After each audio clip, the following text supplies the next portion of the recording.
Dá para bloquear o dinheiro do devedor logo no início da execução, antes mesmo dele ser citado? Dá. E agora nesse áudio eu vou te contar como. Seja muito bem-vindo, seja muito bem-vinda à lição prática de número 82 de um total de 365 lições. É isso, meus amigos. Eu me comprometi durante esse ano a te entregar uma lição prática por dia. Um conteúdo que você só encontra no campo de batalha, no dia a dia forense, né? Eu quero somar a minha experiência prática à sua, para que ambos, eu e você, a gente possa se tornar um profissional cada vez melhor. Vamos lá, então. Uma coisa que muitos reclamam para mim. Professor, o réu foi condenado a pagar uma quantia, vamos pegar lá, 50 mil reais. Transitou em julgado. Eu preciso iniciar o cumprimento de sentença. Por que diabos eu preciso intimá-lo novamente para pagar? Quando eu faço isso, ele aproveita e limpa as contas dele e eu não encontro mais nada. Não dá para começar a execução já de cara, bloqueando as contas desse devedor, penhorando o patrimônio dele, sem dar chance para que ele se desfaça de tudo, para que ele suma com todo o patrimônio? Olha, meus amigos, a resposta é sim e não. Não, porque o nosso procedimento prevê justamente o contrário.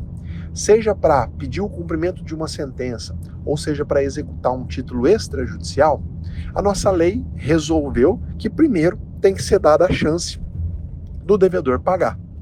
Por mais que ele já saiba da condenação, por mais que ele já tenha sido intimado da sentença, por mais que ele saiba que ele não pagou o cheque, a lei optou por intimá-lo ou citá-lo para que ele cumpra a obrigação.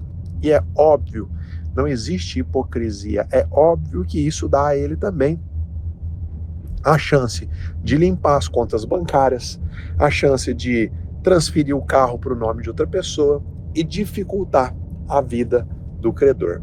Mas, meus queridos, a própria lei, ela dá para você ferramentas para você trabalhar em circunstâncias especiais, conseguindo sim bloquear o patrimônio do devedor logo de cara, no início da execução, antes mesmo da citação dele para poder pagar, antes mesmo dele ser intimado no cumprimento de sentença para pagar.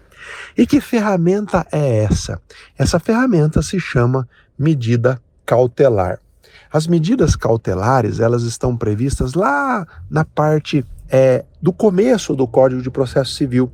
E as pessoas estão acostumadas a usar as medidas cautelares durante a fase de conhecimento, né? Lá na ação de cobrança, lá na ação indenizatória. Mas se esquecem que na fase de execução também é possível você usar uma medida cautelar. Para isso, você precisa mostrar para o juiz a presença dos requisitos de qualquer medida cautelar. Quais são esses requisitos? Eles estão previstos lá no artigo 300 do CPC. Ele fala assim, o juiz pode dar uma medida de natureza cautelar, uma delas, por exemplo, o arresto, de bens do devedor, quando ficar demonstrada a probabilidade do direito e o risco de dano ou risco ao resultado útil do processo. Então, sim, é possível que você consiga aí uma medida cautelar, bloqueando o dinheiro, por exemplo, do devedor, logo de cara na execução, desde que você mostre a presença desses requisitos. Vamos a um exemplo bem claro e bem clássico. O cliente então te procura e fala assim, doutor, eu preciso que você execute esse cheque. Esse cheque, eu fiquei sabendo já que a empresa já fechou, o dono da empresa já está anunciando todo o mobiliário lá da empresa, os equipamentos na internet para vender, e se o senhor não for rápido, eu não vou conseguir receber nada. Opa, você já tem o que você precisa para entrar com a execução e para pedir uma medida cautelar. Você tem então o documento, o cheque que mostra a probabilidade do direito do seu cliente, e você tem essa situação concreta, o devedor está se desfazendo dos bens. Isso é motivo suficiente para que você peça uma medida de cautela, uma medida de proteção. E aí você vai ajuizar a execução e pedir para o juiz, bloqueie o patrimônio do réu, porque olha aqui, os indícios de que ele pode tornar esse processo frustrado, porque ele está vendendo já todos os bens, e você vai juntar print da internet, se for preciso, declaração extrajudicial de pessoas, tudo o que for necessário para que você convença o juiz de que há uma situação de perigo.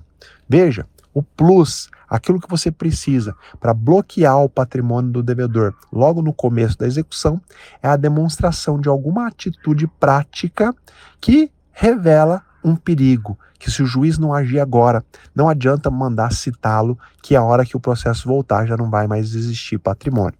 Agora veja bem, esse perigo tem que estar respaldado em um fato do mundo real, e não em uma mera possibilidade. É possível que o devedor limpe as contas dele quando ele fique sabendo da execução? É possível. Existe algum elemento real que mostre que ele já está tentando fazer isso, que ele está de alguma forma maquinando para assumir com os bens? Não, não existe. Então o juiz não vai dar cautelar. Tá? Eu espero que você tenha conseguido capturar o que eu quis passar hoje. Eu espero que você use, sabe quando? Desconsideração da personalidade jurídica. Você está executando uma empresa e você quer atingir bens dos sócios. E você tem lá como provar que está tendo confusão patrimonial. O sócio usa dinheiro da empresa, a empresa usa dinheiro do sócio, o sócio usa carro da empresa para atividade particular. E você vai pedir, então, para que a execução atinja os bens particulares do sócio.